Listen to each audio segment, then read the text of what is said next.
আসিফ নজরুল খাড়ার উপর মিথ্যা কথা বলেছেন, মোহাম্মদ সালাউদ্দিন সেটা মানতেই পারছেন না, যেই কারণে নিজের রাগ, ক্ষোভ, কষ্ট, হতাশাটা তিনি মিডিয়ার সামনে প্রকাশ করেছেন।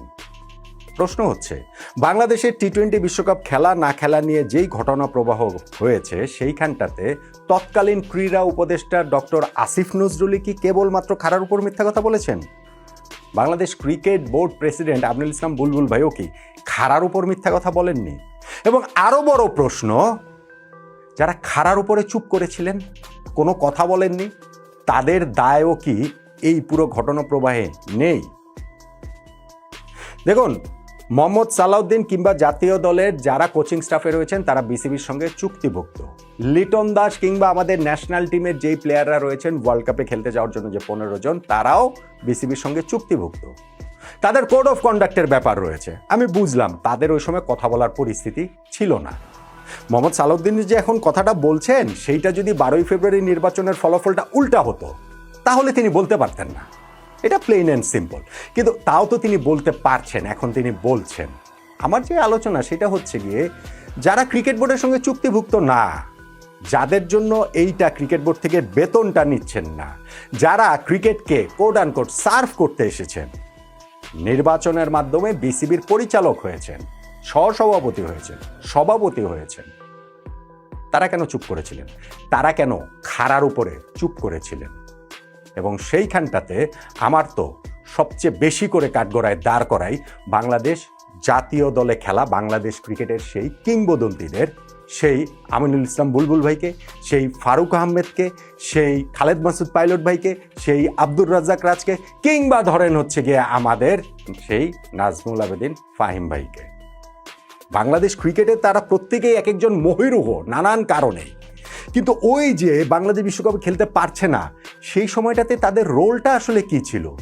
ডক্টর আসিফ নজরুল খাড়ার উপরে মিথ্যা কথা বলেছেন, অবশ্যই তার দোষ, অবশ্যই তার দায়। কিন্তু খাড়ার উপরে যারা চুপ করেছিলেন তাদের কোনো দোষ নেই, তাদের কোনো দায় নেই। তারা যে বাংলাদেশের বিশ্বকাপ না খেলার পক্ষে বৈধতা উৎপাদন করেছেন ইনিয়ে বিনিয়ে নানা কথা বলে কিংবা খাড়ার উপরে চুপ থেকে, সেইটার কোনো রকম তাদের গণমানুষের সামনে অন্তত পক্ষে তাদেরকে ক্যাটগরে দাঁড়ানো উচিত না। দেখুন, ডক্টর আসিফ নজরুল মিথ্যা কথা বলেছেন, একদম স্ট্রেফ। এবং সালাউদ্দিন ভাই যে কথাগুলো বলেছেন সেটা যৌক্তিক। উনি একজন শিক্ষক মানুষ হয়ে এইভাবে কীভাবে বলেন মিথ্যা কথাটা? ঢাকা বিশ্ববিদ্যালয়ের শিক্ষক, দেশের সর্বোচ্চ বিদ্যাপীঠের শিক্ষক।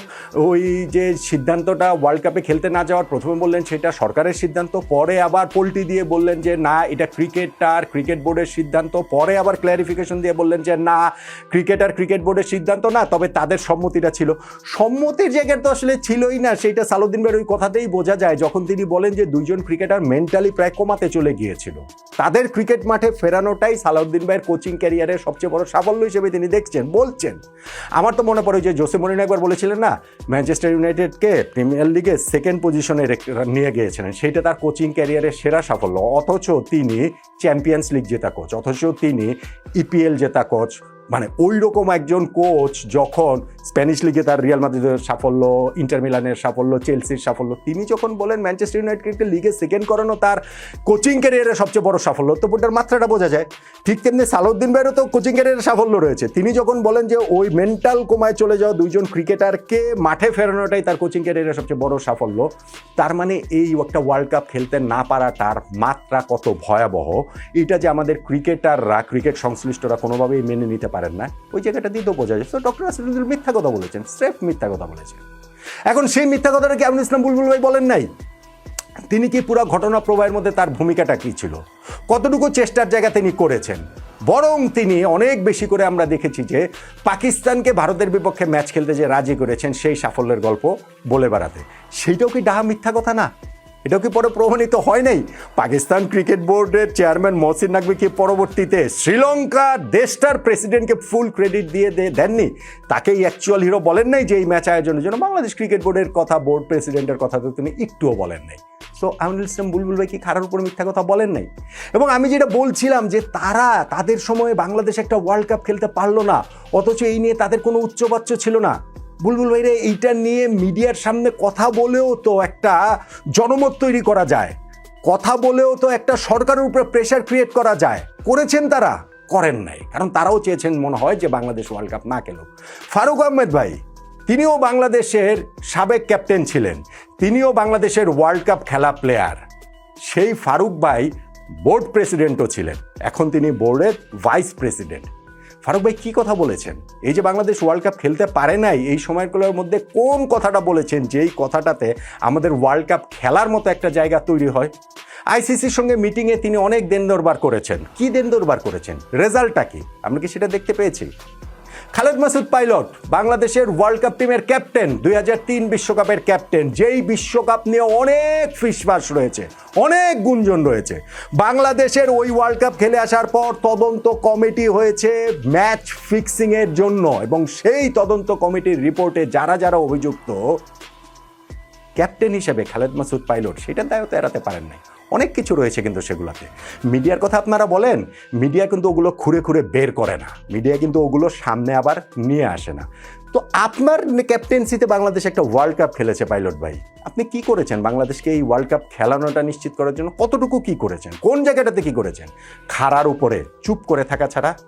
আব্দুর রাজ্জাক রাজ বাংলাদেশের কিংবদন্তি, ডেফিনেটলি আমি মনে করি কিংবদন্তি বাংলাদেশের স্পিন ইতিহাসে। সাকিব আল হাসান, মোহাম্মদ রফিক, আব্দুর রাজ্জাক রাজ, আমার কাছে হচ্ছে এই তিনজন হচ্ছে সবচেয়ে টপে থাকেন। আমি সবকিছু বিবেচনায় রেখেই আসলে বলছি। সো সেই রাজ এখন ক্রিকেট বোর্ডের তিনি ডিরেক্টর হিসেবে আছেন। কি করেছেন তিনি? বাংলাদেশ যেন ওয়ার্ল্ড কাপ খেলে কোন জায়গাটাতে কি করেছেন? কোন মানে ভূমিকার জায়গাটাতে আসলে তার কি ছিল? ছিল কি? খাড়ার উপরে চুপ করে থাকা ছাড়া। নাজমুল আবেদিন ফাহিম ভাই ক্রিকেট বোদ্ধা, ক্রিকেট গুরু, তিনি বাংলাদেশ ক্রিকেটের দার্শনিক। বাংলাদেশ ক্রিকেটে কি হবে না হবে, কি হওয়া উচিত না হওয়া উচিত, অনেক গল্প তার কাছ থেকেই অনেক বছর ধরে শুনছি। যখন তিনি বোর্ডে এসেছেন কি করেছেন? এখন তার যেই ডিপার্টমেন্ট ক্রিকঅপস, সেইটার অধীনেই তো ন্যাশনাল টিম। কি করেছেন সেই ন্যাশনাল টিমকে টি-20 ওয়ার্ল্ড কাপে খেলানোর জন্য খাড়ার উপরে চুপ করে থাকা ছাড়া? সো এরকম বললে অনেক কথাই বলা যায়। ডক্টর আসিফ নজরুল আজকে নেই, ক্রীড়া উপদেষ্টার দায়িত্ব নেই, তিনি ইজি টার্গেট, তাকে বলে দেওয়া। আমি তো তাকে ডিফেন্ড করছি না, ডিফেন্ড করার প্রশ্নই ওঠে না। আমি এটা অধিকার নিয়ে বলতে পারি, দাবি নিয়ে বলতে পারি, জোর গলায় বলতে পারি, কেননা তারা যখন দায়িত্বে ছিলেন তখনও আমি এগুলা বলেছি। মোহাম্মদ সালাউদ্দিন আজকে যখন বাইরে এসে মিডিয়াতে এই কথাগুলো বলেন, আমি এগুলা যখন তারা ডক্টর আসিফ নজরুলের দায়িত্বে ছিলেন তখনই বলেছি। লিটন দাসকে যখন প্রেস কনফারেন্সে একেবারে বোমা মেরেও কথা বের করা যায় না এবং তিনি বলেন যে এই বিষয়ে কথা বলা তার জন্য সেফ না, আমি তাদের অবস্থানটা বুঝি। কিন্তু এই যে ক্রিকেট বোর্ডের যে ডিরেক্টরদের কথা আমি বললাম, যারা বাংলাদেশ ক্রিকেটের কিংবদন্তি, তাদের কথা বললাম, এই আমিনুল ইসলাম বুলবুল ভাই, এই ফারুক আহমেদ ভাই, এই খালেদ মাসুদ পাইলট ভাই, এই আব্দুর রাজ্জাক রাজ ভাই, এই নাজমুল আবেদিন ফাহিম ভাই, তারা কি করেছেন? খাড়ার উপরে তো চুপ করেই তারা ছিলেন। ফলে বাংলাদেশ যে বিশ্বকাপ খেলতে পারেনি সেইটার দায় তাদেরও নিতে হবে। তারা কেউ অন্তত পক্ষে প্রতিবাদ করেও চুপচাপ হলেও পথটা ছেড়ে দেন নাই, পদত্যাগ করেন নাই, যে আমি প্রতিবাদে পদত্যাগ করলাম, বাংলাদেশ টি-20 বিশ্বকাপ খেলতে পারল না। ফলে তাদের একটা প্রচ্ছন্ন ছায়, প্রচ্ছন্ন একটা অনুমোদন, সেই সায় এবং অনুমোদন নিয়েই বাংলাদেশ টি-20 বিশ্বকাপে খেলতে পারেনি। এই কারণে আমি বলছি ভাই, আমরা ট্রুথ, আমার তো ওই অন্যান্য ওই আসিফ আকবর, নাজমুল ইসলাম, এদের মতো পরিচালকদের কাছে কোনো এক্সপেকটেশন আছে? এরা ক্রিকেটে আসছে কিভাবে আসছে সেইটা আরও যতদিন যাবে তত বুঝতে পারবেন। কিন্তু যখন আমি এই যে আমাদের ক্রিকেট কিংবদন্তিদের কথা বললাম, তারা যখন খাড়ার উপরে চুপ করে থাকেন, তখন সেটা মেনে নেওয়াটা কঠিন হয়, ভীষণ রকমের কঠিন হয়। আমার তাই একটাই দাবি ভাই, বিচার বিভাগীয় তদন্ত কমিটি হোক, বিচার বিভাগীয় তদন্ত কমিটি। কেন আমরা টি-20 বিশ্বকাপ খেলতে পারি নাই? কাদের কাদের এইখানটাতে দায় ছিল? কারা খাড়ার উপরেও মিথ্যা বলেছেন, কারা খাড়ার উপরে চুপ করে থেকেছেন? প্রত্যেকেরই মুখোশ এই ক্রিকেট পাগল বাঙালি জাতির সামনে উন্মোচন হওয়াটা জরুরি, অবশ্যই জরুরি।